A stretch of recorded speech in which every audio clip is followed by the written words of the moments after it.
Today, I want to tell you the story of how Apple went from being the company that was at the intersection between, what did he say, the liberal arts and technology, to the company that is about to squeeze creators of a big chunk of their revenue. I can tell you we didn't get here by accident, but I can also tell you we didn't get here on purpose either. So, I've said this before, I thought it was worth repeating. From The Verge. Patreon memberships sold on the iOS app will soon be subject to Apple's 30% commission on in-app purchases. In a post on Monday, Patreon says Apple is forcing the platform to use the company's in-app payment system starting in November, or, quote, risk being kicked out of the App Store, end quote.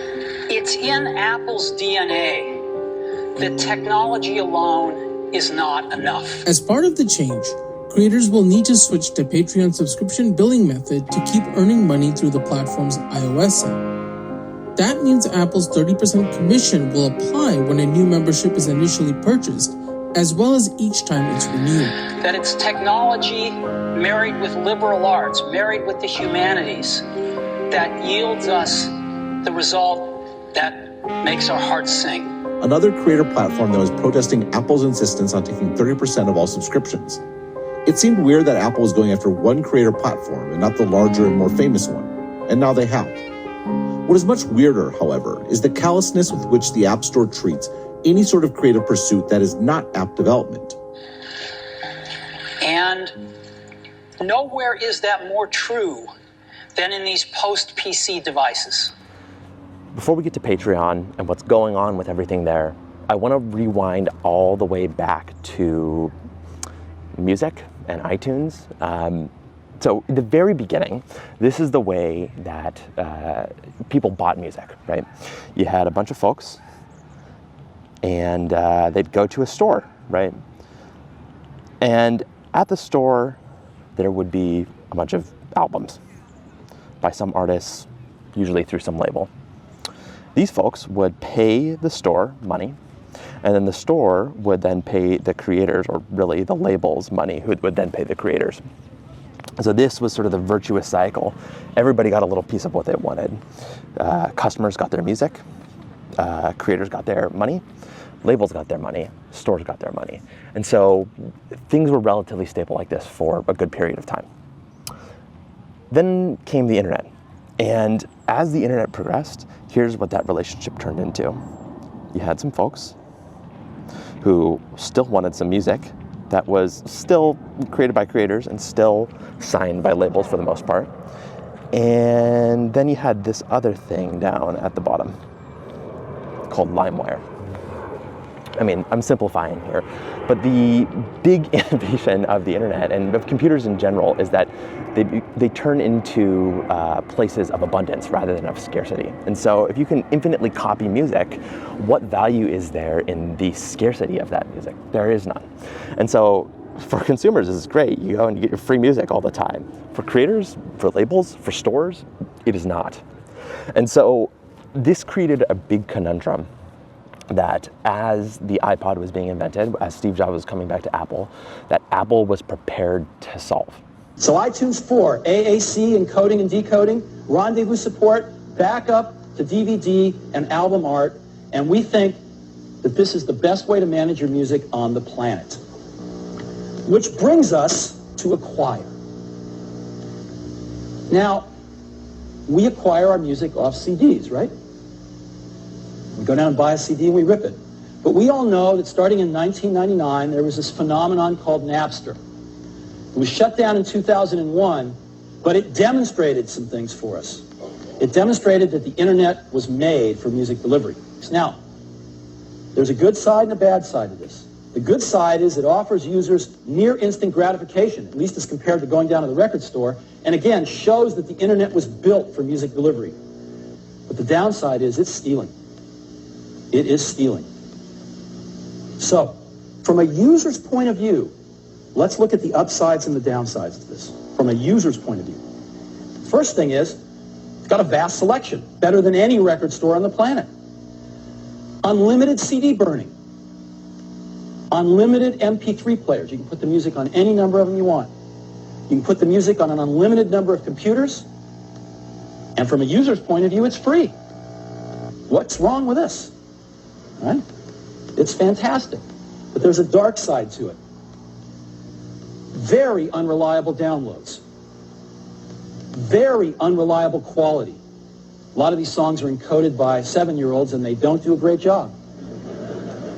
There are no previews. So you can spend a whole lot of time downloading a song and find out it's not exactly the one you wanted. No album cover art. And worst of all, it's stealing. It's best not to mess with karma. So, most people don't focus on these things, though. They focus on the good things. And you say, well, why has this proliferated? Well, because there's no legal alternative. There's no legal alternative that's worth beans. And so along comes Apple. And they say, well, we went from here to here. What if we were to recreate that in a new incarnation, but this time doing it using the web, using the computer, using the internet? And so they thought, well, there's a bunch of customers here, and we want to make this music listening product. We want to make the best MP3 player that there is out there.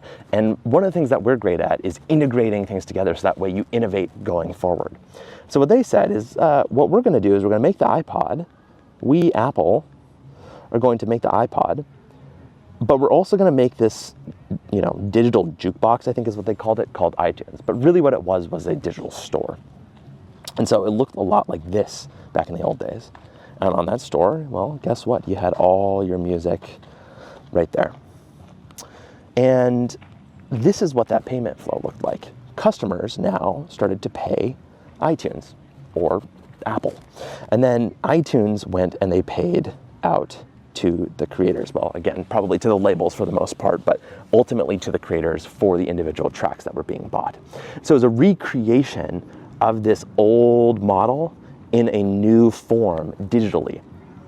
And so you might wonder a couple of things. First of all, from the perspective of the consumer, you might wonder, well, why would the consumer ever want to pay for money? They were getting music for free. Well, the answer is a better user experience. Number one, you had a clear mind knowing that you hadn't pirated anything. Number two, it was relatively cheap and you could buy the individual songs that you wanted rather than those giant albums that you wanted. Number three, it was very easy and it completely integrated with the iPod, and so folks would love to buy it and have it all in one step rather than having to do things like ripping music and downloading it and getting low quality files. There was this level of quality that was guaranteed by buying music on Apple. So customers, while they were being squeezed of their money, were happy to make that exchange for the integrated experience that Apple was offering.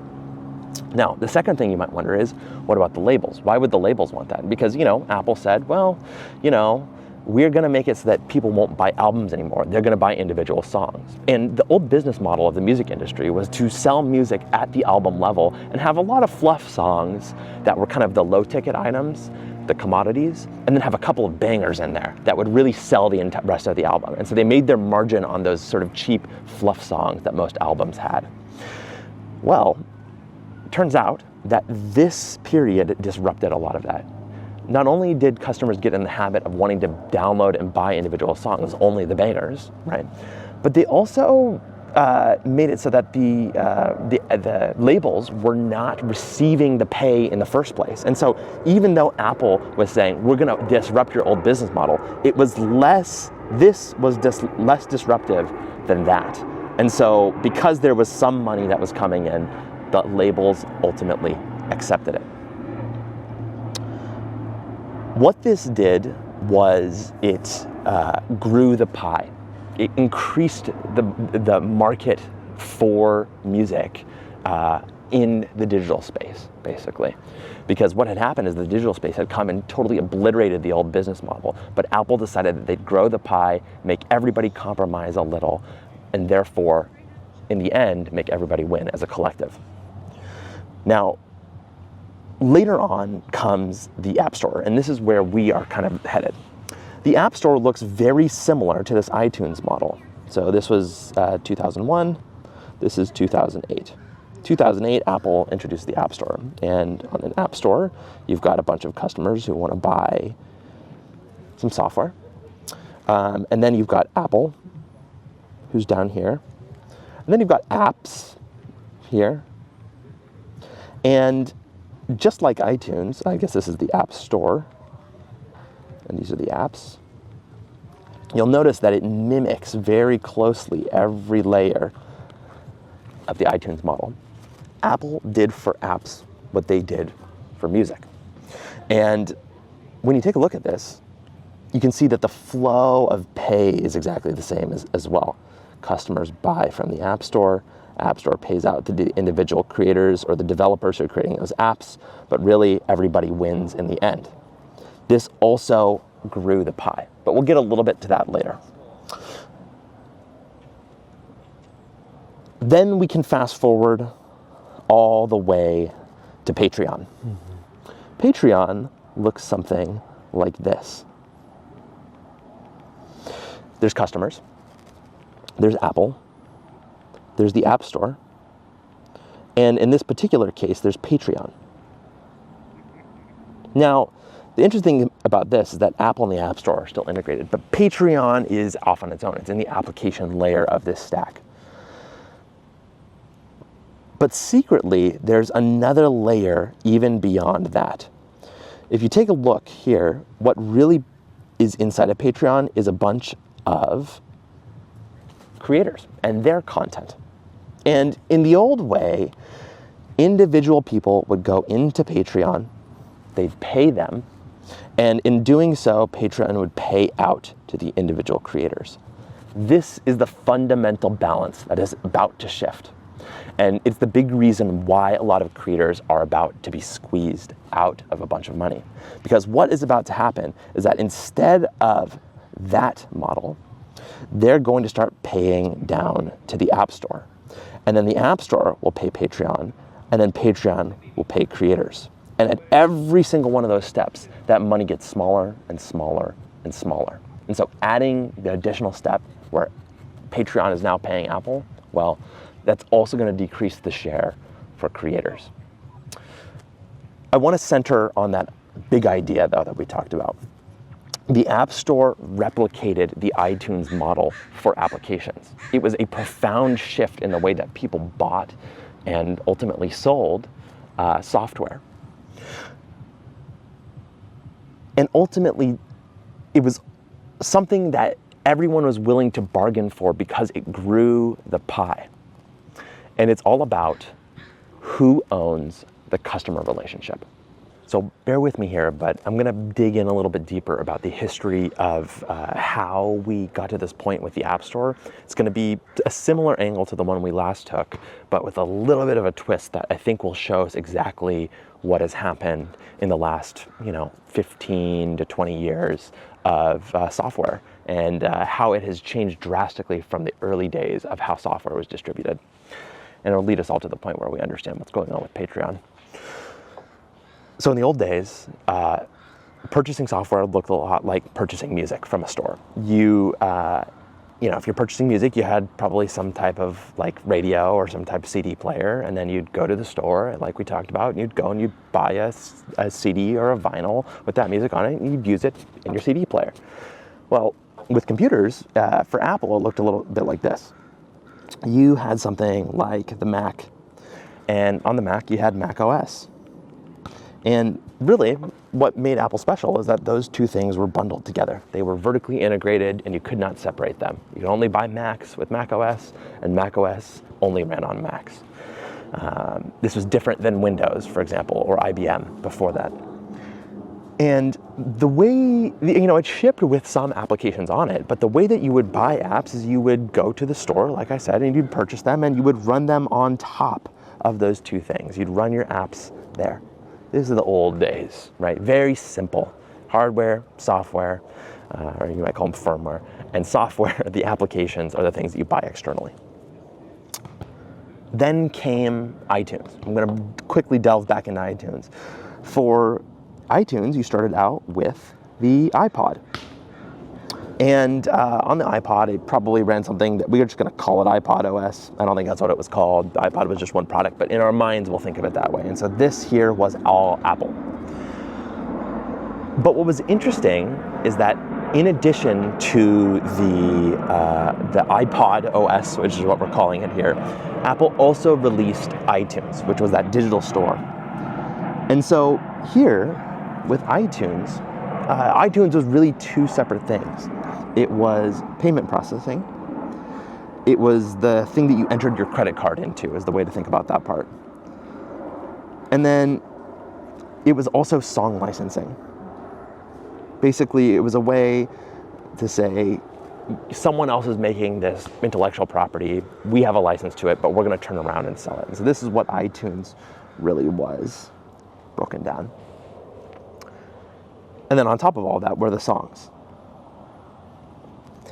And in this case, what happened was that Apple actually extended their reach out to another level. And it made sense for songs. We talked about why it made sense for consumers. We talked about why it made sense for labels. We talked about why it made sense for Apple at the time.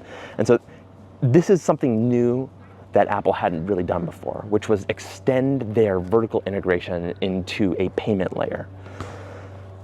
Then along comes the iPhone. And remember, the iPhone launches as, well, very simply, a couple of things. The iPhone had iPhone OS at the time, and that was actually it at the beginning.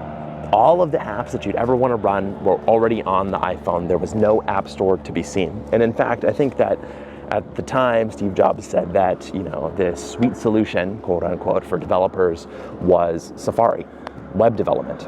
Now, developers were outraged. There were a lot of really hungry Mac developers that wanted to make apps for this new computer that was made by Apple that was going to be in your life. And after some internal debate and some external pressure, it was finally decided that Apple would end up making an app store. They would allow third parties to run apps on the phone. Now, you might think that what they'd do is they would go back to the old model like this, where you're allowed to run apps that are on top of that. But remember, Apple had already delved into the realm of kind of tinkering around with having, their own store on the platform. And so they kind of thought, well, why not just extend that with the iPhone? And so what you end up with here is you have the App Store, which, by the way, looks very similar to iTunes in that it has a payment processor, it takes your credit card, and it also has, in this case, we're going to call it installation rights. It basically lets the company decide what can run on the phone and what can't, kind of in the same way that the music store did. In this case, it's also kind of licensing in that you have developers who are creating things and they sign an agreement with Apple. And so really it mirrors almost the exact same thing. And then on top of all of that, you finally have apps. And so Apple had extended itself 2 additional layers further beyond what it used to in the old model of app distribution. And at the time, for developers, this was appealing because guess what? Apple was about to grow the pie again. You have to remember, back in these days, and actually even into the internet era, it was kind of scary to download software. You didn't know if there was going to be a virus. You didn't know if they were going to steal your credit card information. Even if you went to a store, it was likely very expensive, required you to drive there, plug it into your computer, make sure that it worked on there.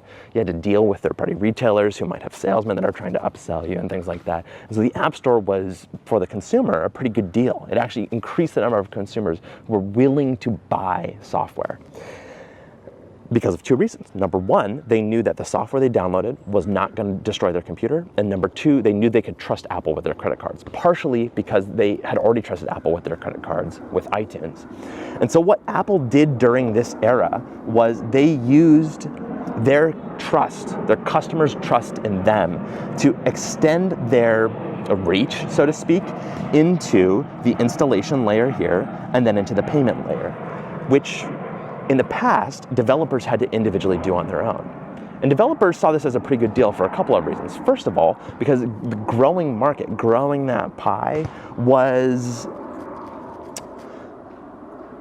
worth it to them. It was harder for them on their own. In fact, one way to think about this is that developers gave Apple control over the payment and installation layers. And in return, Apple gave developers the trust that their customers had with them. And at the time, that felt like a fair exchange. But it was crucial because extending that lead to this payment layer gave Apple control over the entire customer relationship altogether. And so they'd grown the pie, but they'd reached this crucial point where apps were subsumed under their customer control. The installation and payment were subsumed under their customer control. The operating system was subsumed under their control, and the hardware, of course, was subsumed under their control. And actually, even later on, the same thing happened with components like their A-series chips in their iPhones. And so this was the moment that everything changed. And it grew the pie in the beginning for developers, but things have gotten shakier ever since then. The struggle over App Store policies stretches as far back as I can remember to this app called NinjaWords. It was basically a front end to a database of words that was effectively kind of like an Urban Dictionary almost type thing, like almost a mix between Urban Dictionary and between Webster's. And converted this into this nice little beautifully packaged iOS app. And it had some swear words in it. And Apple didn't like that. And so they removed it from the App Store, or at least threatened to remove it, I think. And so it was the first time developers really kind of had an interest in that control that Apple had extended over to the installation process, that first layer above the iPhone. And that has only continued to compound ever since. I mean, the most recent and high-profile example of this is Fortnite, right, in Epic Games. It's why I can't play my favorite game, which is Rocket League, on my iPad and my phone and my Apple TV and the Apple Vision Pro. And that was more on the payment side of things. Fortnite wanted to have a way of paying for their customers to pay for V-Bucks in the app using their own credit cards instead of Apple's payment system. Historically, Apple has always made it so that in terms of paying for something, and if it's a digital good, that customers have to do it through Apple's payment system. Remember, they extended their control to that payment layer when they had iTunes, and thus when they did the App Store. And they've never allowed this external exchange of digital goods for a direct payment from the customer. Fortnite was trying to challenge that. They thought they might win a court case because of it. They went ahead and breached their contract in order to do it. They lost the case, and now Fortnite is no longer on the App Store. And when you look at all of these things, I mean, I'm telling you, there are countless examples of this slowly chipping away at the developer sentiment towards Apple over many, many years. Like, I think the last time I saw it was like 40% of developers are unsatisfied with the App Store. And it's just one of those things that Apple has not been able to escape since they took control over that customer relationship. That said, Patreon, when they made their App Store app, they somehow got away with it for a little while. I don't know why it was. I don't know if it was out of just oversight or whether it was out of the goodwill of Apple's heart or whatever. But Patreon entered the App Store when they were mostly a way to monetize YouTube videos. I mean, they're still pretty much that, but like they've added a lot more since then. But suffice to say that individual customers could be a patron for their favorite creator by entering their credit card into a box in the app instead of using Apple's payment system. And it kind of just went under the radar for, I mean, it was almost 10 years, I think. And then comes this app called, I think it was called FanHouse. FanHouse was supposed to be kind of like an OnlyFans without the content that wouldn't be allowed on the App Store. And so they tried to position themselves as kind of a new version of Patreon in a lot of ways. And so they put themselves on the App Store. They wanted to accept payment the same way that Patreon did. They looked at Patreon and said, oh, they're doing it, so we probably can as well. And then in June in 2021, they were basically told that they had to remove that feature and that they had to accept payment via Apple's in-app payment system, just like all the other digital goods that would have been going along since then. And there was big pushback from that company, which is very understandable. They looked at Patreon, they thought it was okay in the App Store, and it ultimately wasn't, and it basically shut down their entire iOS operation, which is probably a big chunk of their market. I don't know how they've done since then. But at the time, people wondered, they said, if FanHouse is getting shut down, why isn't Patreon? And the best reason we could come up with was that either it was an oversight, which in this case it seemed less like that was possible, but more like it was like a grandfathering in. Again, a little bit of an extension of goodwill going forward. But regardless to say, Patreon was put on thin ice at this point.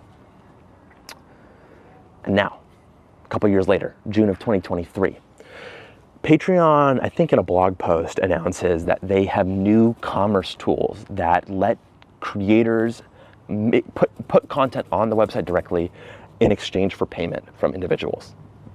This, I think, perks Apple's ears up, because what Patreon did there is they effectively positioned themselves as a digital goods seller, rather than as this kind of like, I don't know, patron goodwill-based platform that otherwise, was a little bit in a gray area. This was much more stark in my eyes.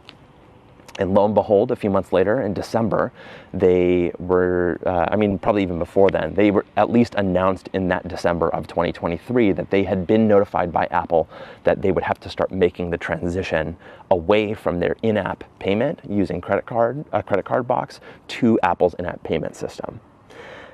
And now we're to 2024, and boom, it's about to happen.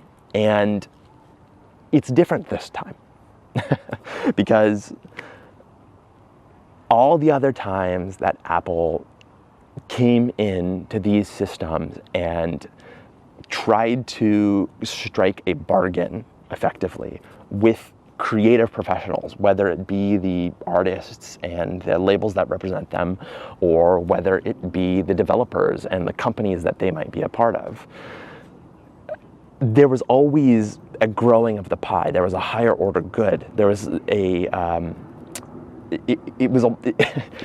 it made everyone's life better, even if there were compromises. This time around, with everything being as mature as it is, it's a different story. And the pie, in this case, it's not getting any smaller, but it's not getting any bigger either. And so when the pie stays the same size and someone comes along and says they want a bigger piece of that pie, well, inherently, somebody's going to get squeezed.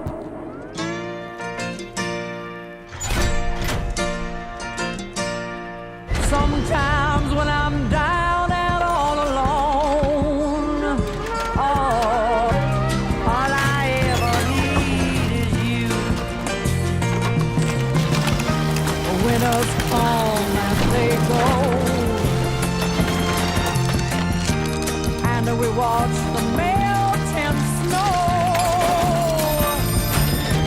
So as summer follows spring, all the things you do give me a reason to build my world around you.